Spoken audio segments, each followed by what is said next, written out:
This channel does not promote any violent, harmful, or illegal activities. All content provided by this channel is meant for an educational purpose only.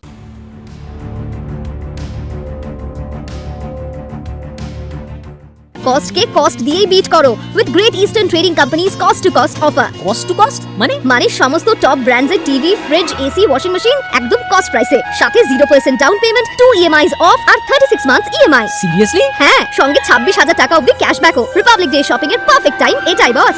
Great Eastern, we serve you the best. এই মুহূর্তে দাঁড়িয়ে যে খবরে নজর রাখতে হবে, নাবালিকাকে ধর্ষণের অভিযোগে উত্তাল মেখলিগঞ্জের জামালদহ।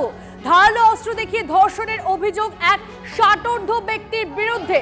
ধৃতের নাম এনামুল হক, বয়স 63। আর ঠিক কি পরিস্থিতি হয়েছিল গতকাল যখন খবর আসে আমরা দেখাবো বিগ বলে এই মুহূর্তে সেই ছবি দেখাচ্ছি আপনাদেরকে। উত্তাল হয়েছিল পরিস্থিতি এবং পুলিশকেও সেখানকে জখম হতে হয়, সেই ছবি এসেছে আমাদের কাছে। গতকাল এই পরিস্থিতি যখন হাতের বাইরে চলে যায়, অর্থাৎ বিরোধ হয়, রাস্তা অবরোধ হয়, যে ঘটনা ঘটেছে নাবালিকাকে ধর্ষণের অভিযোগে উত্তাল হয়ে ওঠে মেখলিগঞ্জ, সেই ছবিটা আপনাদেরকে দেখাচ্ছি। অন্যদিকে আপনাদেরকে জানিয়ে রাখি, ধৃতের বিরুদ্ধে পক্সো ধারায় মামলা রুজু, নাবালিকাকে হুমকিও দেওয়ার অভিযুক্তের বিরুদ্ধে। জামালদহ ভারীতে অভিযোগ দায়ের নাবালিকার পরিবারের। আরো একবার আপনাদেরকে ছবি দেখাচ্ছি গতকাল এই রাতের ছবি আপনাদেরকে দেখাবো। সেই ছবি যেমন আপনারা দেখছিলেন গতকাল রাতের ছবি যেমন দেখাচ্ছিলাম, তার পাশাপাশি এই মুহূর্তে ছবি দেখাচ্ছি সকাল থেকে মেখলিগঞ্জ একেবারে থমথমে। জামালদহে চলছে বন্ধ, 12 ঘন্টার বন্ধের ডাক দেওয়া হয়েছিল এবং বন্ধ চলছে সেখানে থমথমে সকাল থেকে এলাকা। কথা বলবো আমাদের প্রতিনিধি সুমন কল্যাণ আমাদের সঙ্গে রয়েছে। সুমন কল্যাণ, 12 ঘন্টার জামালদহ বন্ধ, আমরা সকাল থেকে তুমি যেরকমটা বলছিলে যে থমথমে রয়েছে পরিস্থিতি। গোটা ঘটনায় যার বিরুদ্ধে অভিযোগ তাকে এখন অবধি গ্রেফতার করা সম্ভব হয়েছে, কি চলছে?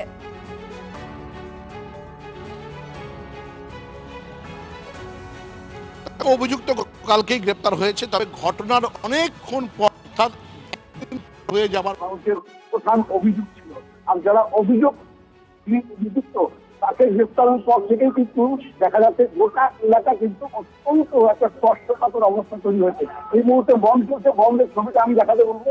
এখন আশেপাশে যত দোকান রয়েছে সব দোকান কিন্তু বন্ধ রয়েছে এই মুহূর্তে, এবং এই এলাকাটা কিন্তু একটা রাজ্য সড়ক, অর্থাৎ মাথাভাঙা থেকে শিলিগুড়ি, কোচবিহার থেকে শিলিগুড়ি যাওয়ার যে মূল রাস্তা, তার প্রধান রাস্তা কিন্তু এটা। এখানে কিন্তু এই মুহূর্তে বন্ধ চলছে, কিন্তু যানবাহন এই মুহূর্তে চলছে।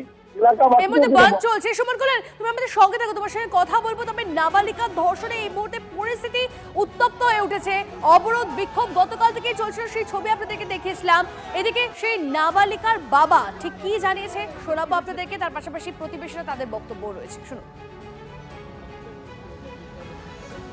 আমি শাস্তি চাই, যেটা আইনত শাস্তি হওয়ার সেটাই আমি চাই। 11 বছর। কোন ক্লাসে পড়তো? 6-এ উঠছে এবার। কিভাবে জানতে পারলেন এই ঘটনাটা আমরাও দেখি নাই, এই পাশের বাড়ি এক মহিলা দেখছে। আমাদের বাইরে একটা পিছনে বাগান আছে, ওই বাগানের মধ্যে একটা মামা বাড়ি পাশে, ওই মামাটা একটা বোনকে মানে ধর্ষণ করতেছিল।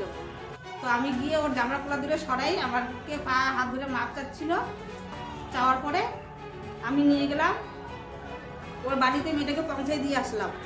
এতটুকুই, আমি যদি না যাই তো মেয়েটাকে মেরে ফেলতো, মেয়েটার মুখ চিপে করতেছিল, এরকম অবস্থা। দা ছিল সামনে। মেয়েটার বয়স কত ছিল? 11 বছর। হাতে আগ্নেয়াস্ত্র ছিল? দা ছিল? হ্যাঁ, দা ছিল। দা রেখে এক হাতে মুখ চিপে দিচ্ছে, আর একে দা ছিল নিচে। আমি যদি না যাই তো বৃহস্পতিবার দুপুর 2:30। আমাদের প্রতিনিধি জানাচ্ছিলেন যে ইতিমধ্যে অভিযুক্ত গ্রেপ্তার হয়েছে এবং আপনাদেরকে জানিয়ে রাখি সেখানে বন্ধ চলছে। নাবালিকাকে ধর্ষণের অভিযোগে উত্তাল মেখলিগঞ্জের জামালদহ। আমরা দুটো ছবি আপনাদেরকে দেখাচ্ছি। গতকাল রাতেই ঘটনা সকলের সামনে আসার পর ঠিক পরিস্থিতি ঠিক কি হয়েছিল সেই ছবি আপনাদেরকে দেখাচ্ছিলাম। তার পাশাপাশি আজ সকাল থেকে পরিস্থিতি থমথমে রয়েছে, সেই ছবি আপনারা দেখবেন।